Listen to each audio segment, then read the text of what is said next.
Well, hey there, how are you? Nice for you to join us today. So we're answering one of our viewer questions, which was what's involved with setting up and tearing down the rig when we move from one spot to another.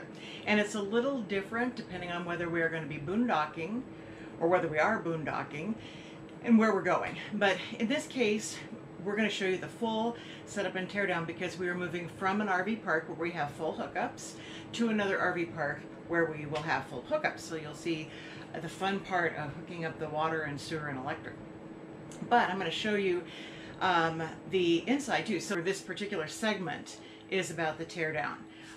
So we are moving today, and what I'm going to do is show you what we do, and I'm going to start with the interior, and Tom is going to also show some stuff on the outside with the hookups. So we start with the main room is where I usually typically start, and you know, don't judge us because we actually live here, so it's not exactly super clean. But so this is how it looks on the morning of our departure. So we kind of have everything out, and this is Tom's desk, and when he's done working each Thursday, he usually tears it down and he puts it away so that we have access to the table. So he does that pretty quickly, and so he's going to do that in a little bit. The whole goal here is to have nothing out on the counters, nothing out on the couches, because that stuff bounces around when we're traveling. So I'll let you watch in fast time how we get this part of the rig prepared for moving.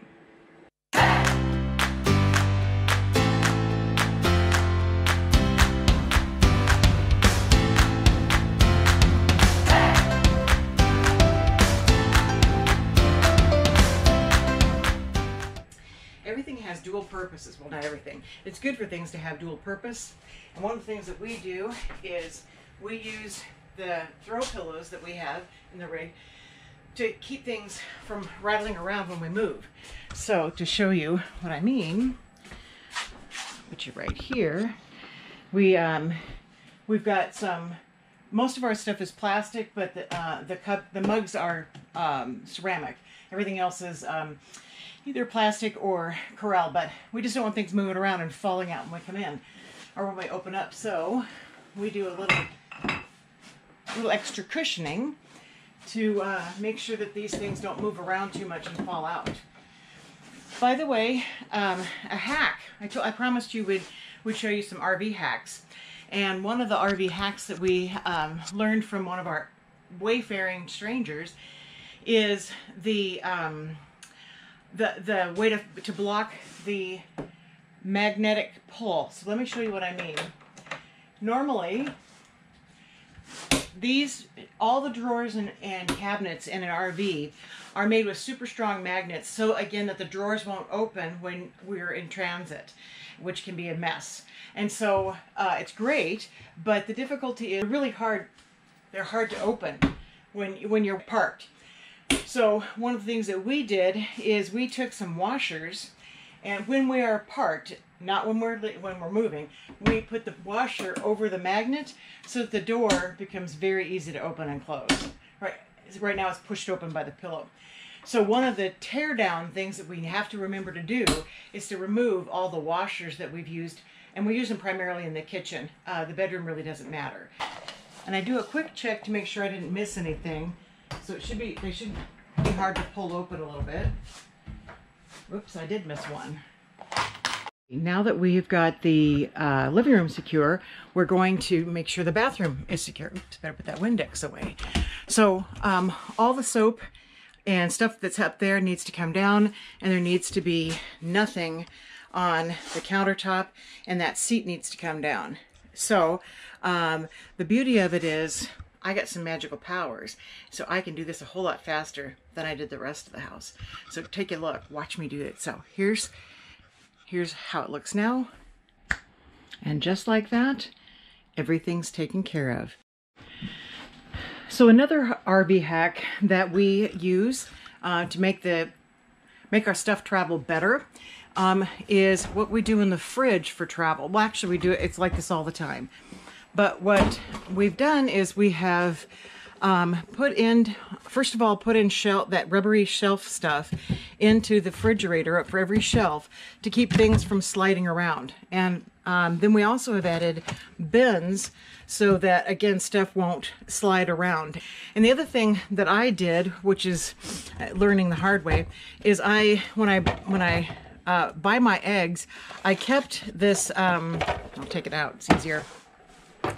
I kept this piece of the egg carton because when we are on particularly bumpy roads, even though the eggs are secure, some of them were leaping up and I'd find them broken when they'd go up against the shelf above them.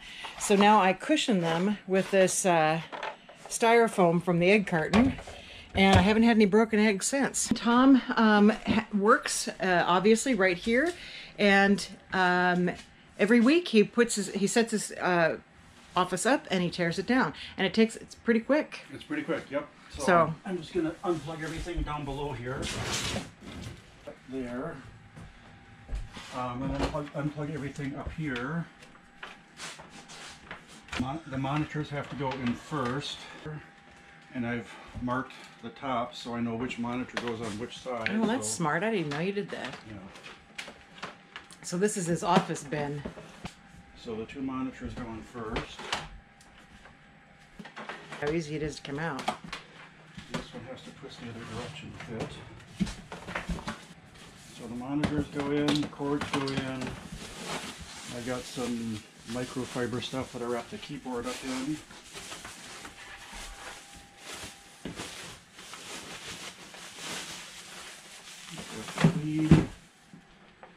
And then the rest of the loose parts go in around it. This can drop in here.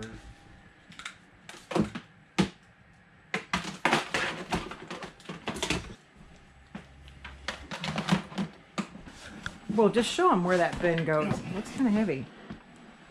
You need help? This is where we store the office when we're traveling. I just put it right down here on the floor. And then both his computers and mine just wind up on the bed here, along with our other miscellaneous stuff.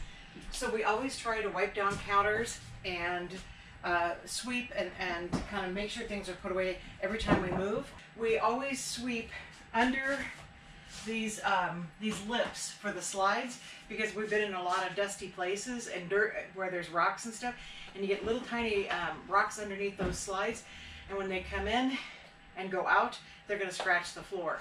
So we always sweep up, and there's always lots to sweep up for some reason, even though we take our shoes off.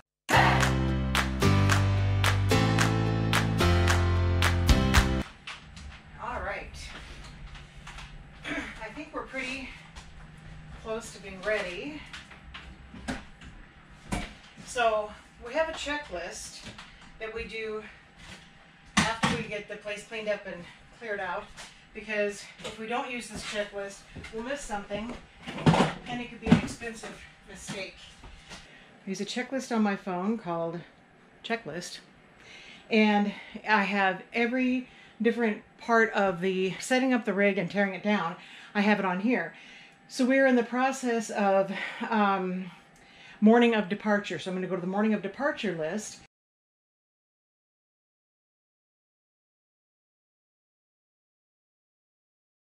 So Tom, have we drained and flushed the black tank? Okay.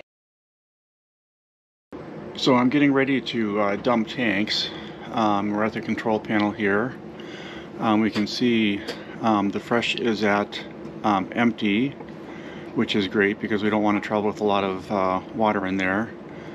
Black one is at 2/3, and then gray 1 and gray 2 are both at full, and that's a great spot to be in when we're dumping tanks, because we want extra gray water. We want gray water to flush the black tank and then flush the hose when we're done. So we'll go outside and take a look out there.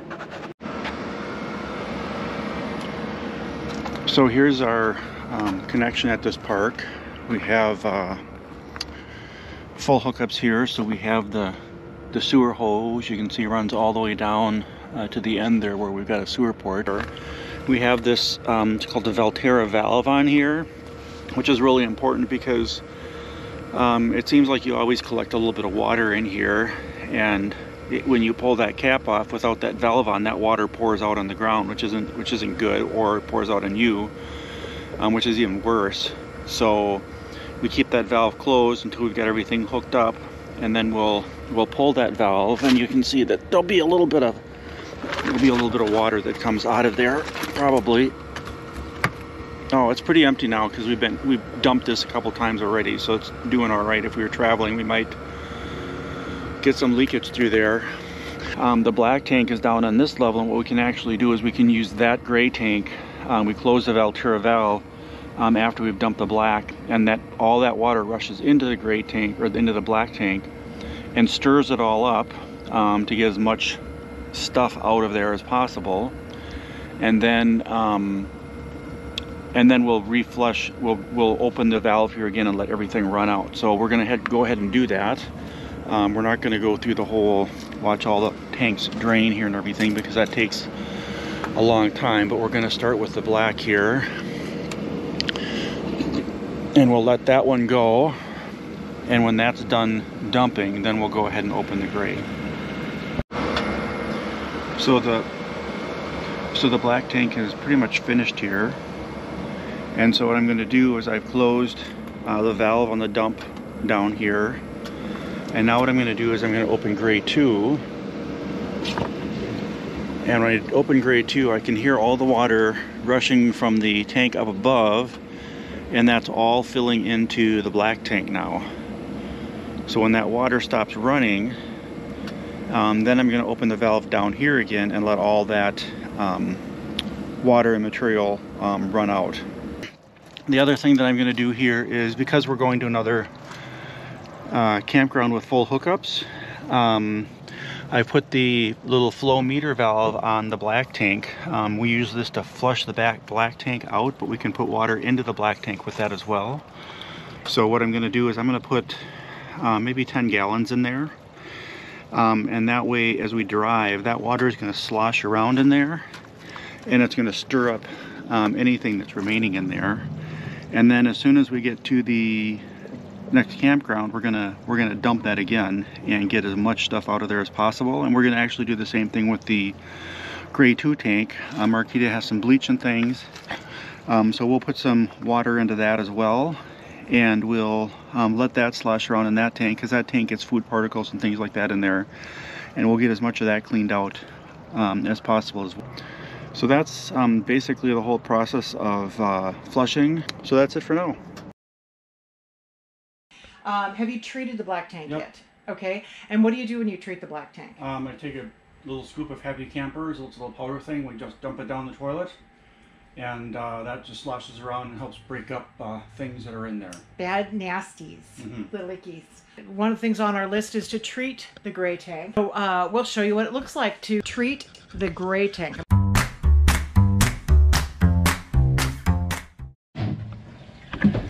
All right, so now, how many gallons would you say that bucket was? Probably 4 or 5, so we probably got close to 10 gallons in there.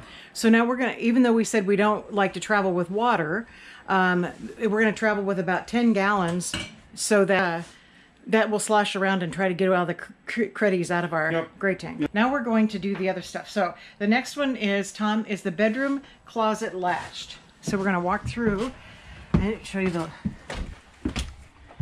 Closet is latched. Closet latch. The closet door is latched. All right.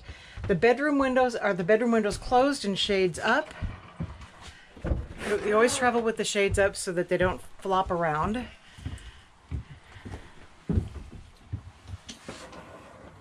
Okay. And our miscellaneous stuff is on the bed here. Yep. All right. Bedroom AC is off and lights off. Lights are off. Okay. Bedroom door latched. Bedroom door is latched. Okay. And then we move to the bathroom. The question is, are all the shower items stowed? Shower items are stowed. Anything on the counters? Nothing on the counters. Okay. Door is latched tightly. Is the vent closed? The vent is closed. Okay. And you got the shower doors latched? Yep. All right. Is the bathroom door latched? The bathroom door is latched. Okay. And lights are off. Lights are up. So is there anything on the counters? We always do a second look. The only thing on the counter is this, and that is one of our secure things that we do. That is the thing that holds the refrigerator doors closed when we're traveling. So we screw that in. So they're locked in place. We also put a lock on the pantry door because it tends to fly open, and it's right next to a slide. And if it came open, and we wouldn't be able to get the slide open. So living room secure, chairs strapped down. Yep. Go ahead. We put pool noodles down behind the chairs so they don't bang against the walls, and we put pillows in here so the chairs don't rub against the table. Okay. Windows closed, blinds are up on all. AC is off. Is that correct? AC and heat is on the off position. Yep, all of them are off. Okay. And the control panel items are all off. Kitchen lights, hall lights. Yep. The kitchen lights are still on. Okay. So all lights are off. Is the kitchen vent closed? No, it's not. No, it's not. And we do not want to travel with that on, so we're closing that. So I was on the roof yesterday, and I did sweep when I was up there yesterday. So okay, that's so good. And why do you sweep? Because if we get sticks or anything up there, those could get trapped between branches. They could get trapped between the slide and the side of the camper and cause problems. Yeah. Now we're ready to bring the slides in. So you can see we've got them labeled here. These are all the slides. And so we, for whatever reason, we always start with the bedroom slide, and it said slide in, and you can see what happens.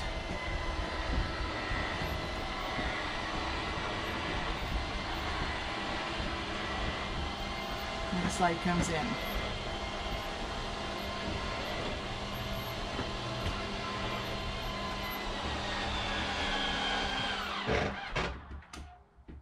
All right, kitchen slide, and so we're going to be bringing that one in. You can see how that happens. That makes an awful screech, but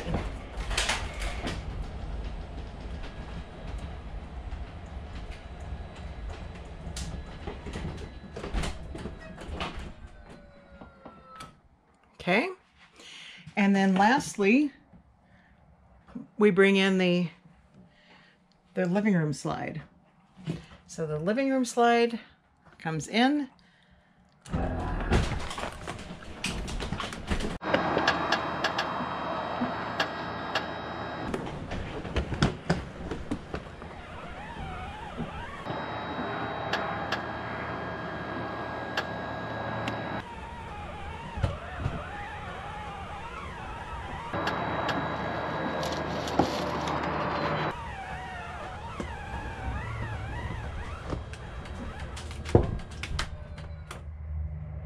And now you see how much space we have. Back out. Got a broom stuck in here. What? The broom is stuck in here. Oh, that's good. Okay, that's fine. We missed a checklist item. We did. We didn't check. So there's an example of how we did not follow our own checklist, which is to make sure stuff is clear of the slides both inside and out. That was bad. We had a broom stuck in it.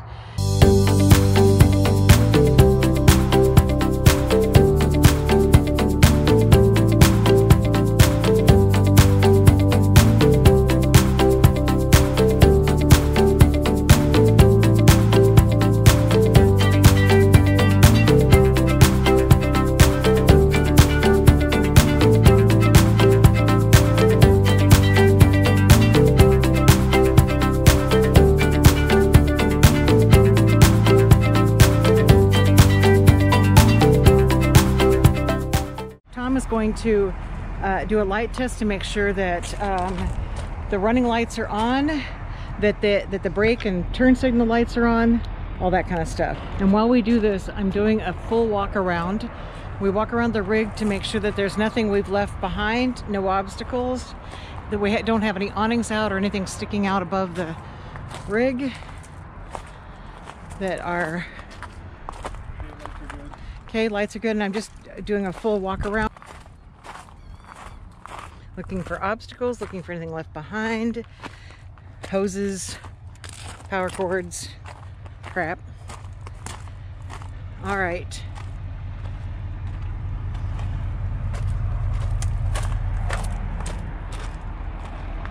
I think we're good. So he's got a button to put it on tow haul mode. Tow haul mode. Set the exhaust brake. Exhaust brake is on. Extend your mirrors. Extend my mirrors. Is there any adjustment to trailer brakes that you need to make? We're on 6s where we want to be. Okay. And we've got our system done. So that officially concludes the tear down that we did. Yep. And there you go. Yep. Pretty exciting. Yep.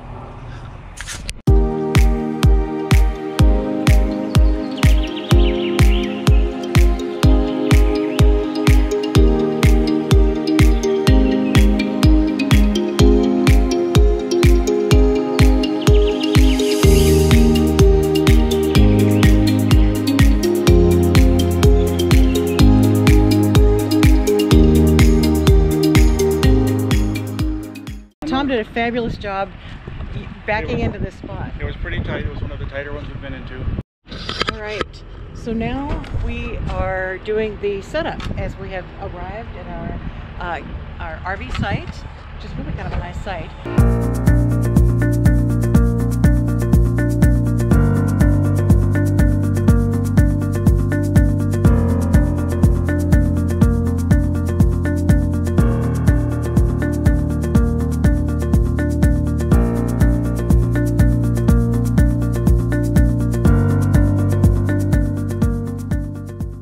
He's going to attach the sewer hose. Usually we wait till we're going to dump, but because we did some, we had some water to rinse it out, he's going to hook that up now. So he has attached the sewer hose into the sewer here. This is all exciting stuff.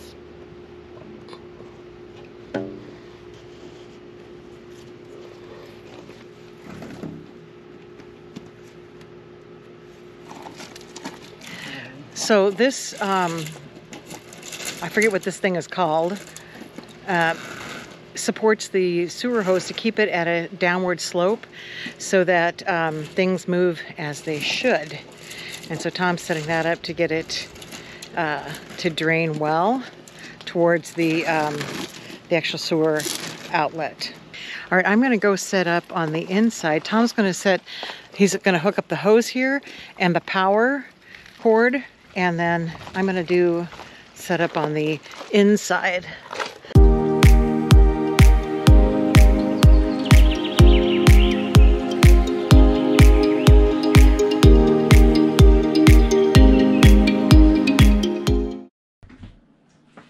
And that's about it for us and for decor. I feel like we need some more to make it more our own, but I'm not in any hurry. I'm hoping to find things along the way that kind of speak to our travels, speak to us personally. But that's the sum total of how we set up our home. And it's a lot of fun. So, bye.